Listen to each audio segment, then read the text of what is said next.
Kaixo guztioi, adiskideok. A lo largo de mi vida son varias las ocasiones en que se me han dedicado reconocimientos y homenajes, pero como este de hoy, ninguno. Este homenaje rompe todas las barreras y bate todos los récords.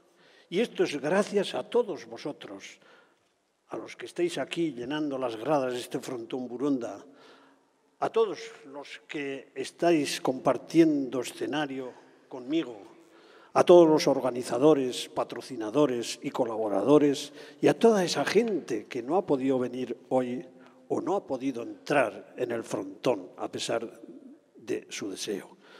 Gracias a todos. Y también quiero decir que se suele decir que nadie es profeta en su tierra. Pero yo quiero deciros que no es así.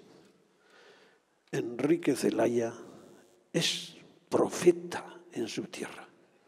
Pues yo siempre...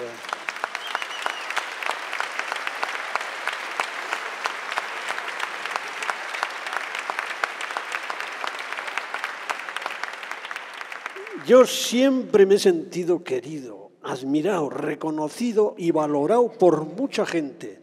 No solamente, además, aquí, en mi pueblo natal, sino en todo el país. Sin ir más lejos, dentro de 15 días me tributarán otro homenaje los Acordelaris de Iparralde en la localidad de Ascaín.